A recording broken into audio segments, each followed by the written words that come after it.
everyone, it's Top 10 Scare Urban Legends here. I'm your host Makayla, and today we are talking about the top 10 places in Singapore you do not want to come across, so let's get started. Starting off this countdown at number 10, Spooner Road. Spooner Road is haunted by disturbances, weird unexplained sounds, and sightings in the flats, darting shadows, and the list goes on. The story behind it is that the HDB blocks at Spooner Road are some of the oldest in Singapore. The few blocks were built in the mid-1970s and were formerly used as the quarters to house personnel of the staff and families who worked at the nearby Tanjong Pagar railway station. The flats were left empty for years when operations closed at the railway station, but are currently used as rental apartments for low-income residents. There have been many stories from residents and explorers about the eerie things they experienced at Spooner Road. Here's even a video of someone who lives there sharing their creepy experience. The first time I saw was right here when I was sitting down watching a game.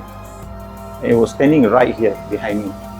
So when I turned and I looked at it, I thought I would have died that day or that night. It was just this black, tall figure right about here. The eyes was red. And I remember looking back in front and turning back again, it was not there. That kind of sounds like he's describing a demon. Yeah, I personally would not want to come across this place while visiting Singapore. Number 9, Nee Soon Rubber Estate. This estate is said to be haunted by Pontianics.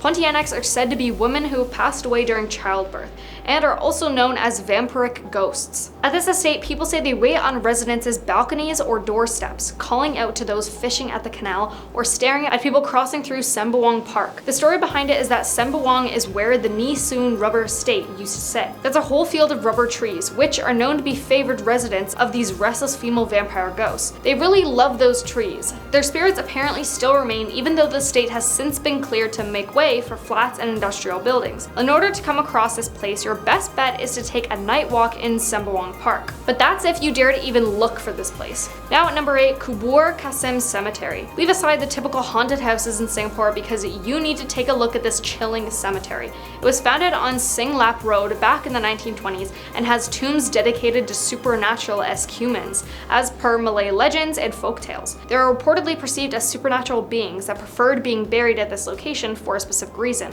i.e. their religious guide was also buried at this location.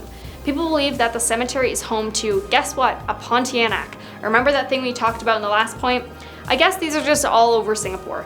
Several sightings have been reported while those alone in the compound of a mosque within the premises have talked of knocking sounds from the burial zone. Coming in at number 7, the Yellow Tower at East Coast Park. East Coast Park is one of the most frequently visited places in Singapore, but every single time you scroll, cycle, or jog past this yellow tower in the park, have you ever wondered if there's a story behind it? Well, there is, and it's quite a tragic one. Years back, a couple was strolling around this area at night. It was specifically at this Amber Beacon Tower that the poor lady was horribly, intimately assaulted by a group of thugs and subsequently stabbed till she passed away, while her boyfriend was knocked unconscious and the criminals were unfortunately never apprehended. From then on, there have been claims and sightings of a female figure near this tower, while others allegedly heard screams of help, and the Yellow Tower has been said to be haunted since. Number 6, Old Changi Hospital. The Old Changi Hospital is haunted by the restless souls of those who were tortured till they passed away or executed by the Japanese during World War II, as well as the security guard who used to work there. The story behind it is that it was used by the Japanese military police to hold more than 50,000 Allied prisoners of war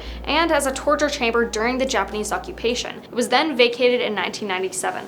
4 decades after it was first built. The abandoned building still stands and occasional ghost tours are held there, which has added to its reputation of being one of the spookiest places in Singapore. But if you really want to go here, be careful to not get caught for trespassing. However, you can still observe from afar or from a hotel which used to be a part of the hospital. Personally though, I'd rather stay far, far away from that hotel and the hospital. Halfway at number 5, Old Tampines Road. Old Tampines Road is said to be haunted by, drumroll please, Pontianics, which yes, makes it the 3rd one on this list. Honestly, Singapore, are you guys cursed or something, having Pontianics everywhere? The vengeful spirits of women who have passed during their pregnancy or childbirth that continue to linger in the area. While there is no official recorded history, as with most ghost stories, many riders and cyclists have said to feel extra weight when passing through the long and quiet stretch at night. On top of that, there is always a sweet floral scent lingering in the air during these incidences, which is said to be associated with these angry ghosts. The road has been upgraded and a lot of the spooky trees have been cut down, but you can cruise through at 3 a.m. if you really want to risk that. Number 4, the Devil's Bend at Old Upper Thomson Road. The creepy road is said to be haunted by the spirits of drivers who unfortunately passed away while trying to navigate this tricky road bend. The story behind it is that part of the race route of the original Singapore Grand Prix, which was held from 1961 to 1974, until it was discontinued due to its high fatality rate. The poorly lit stretch is still a favorite haunt for illegal street racers and thrill seekers. The most recent accident claimed the lives of 2 passengers when the car they were traveling in plunged into a ditch in 2008. Now, it's not really hard to get here because it's just a road, so you're more than welcome to drive here, but be alert and be careful. Or just don't go at all, because what if it is actually haunted and it's the ghosts who push your car off the road? Number 3, National Museum of Singapore. Built in the year 1882 and a major landmark on its own, the National Museum of Singapore is reportedly haunted by Carl Alexander Gibson Hill, an ex-director who took his life here several years earlier. The museum staff members and visitors have both come across the former director's spirit on the premises, as per reports. There is a fabulously designed spiral Victorian staircase at the corner of the main room, with 2 massive windows beside it. This is a famous place for such sightings and has been sealed off from general visitors. Many people, however, have reported seeing a figure resembling a priest, while some say that something invisible tripped them and prevented them from accessing the staircase. Number 2, Matilda House. There were rumors that there was a lady with long hair in these trees in the surrounding area and that some workers actually passed away while working at Matilda House.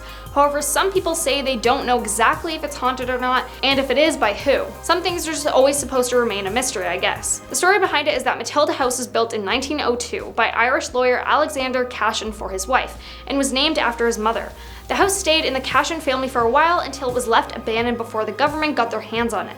Legend has it that the house refused to be demolished, with stories saying unexplained forces would always get in the way of tearing down the house, or any major renovations. In the end, Matilda House was incorporated as the clubhouse of a private condominium in Punjol. Now coming in at number 1, Haw Par Villa. Even without the ghost stories, Haw Par Villa, with its graphic presentation of the 10 courts of hell, is quite freaky. It's currently a tourist hotspot that depicts various aspects of Chinese mythology. There have been rumors that Haw Par Villa is where one of the gates of hell is. If that isn't scary enough, other people have said that the statues are actually deceased humans covered with wax. Whether you believe those stories or not, security guards have been heard to have spoken about how the place comes alive at night, and have also mentioned hearing screams coming from the 10 courts of hell area. The fact that not many people visit this attraction gives it a very eerie and creepy vibe in the evening. Talk about night of the museum, am I right? And that was the top 10 places in Singapore you do not want to come across. Thank you so much for watching this video. Let me know what you thought about it in the comments below, and I will see you next time.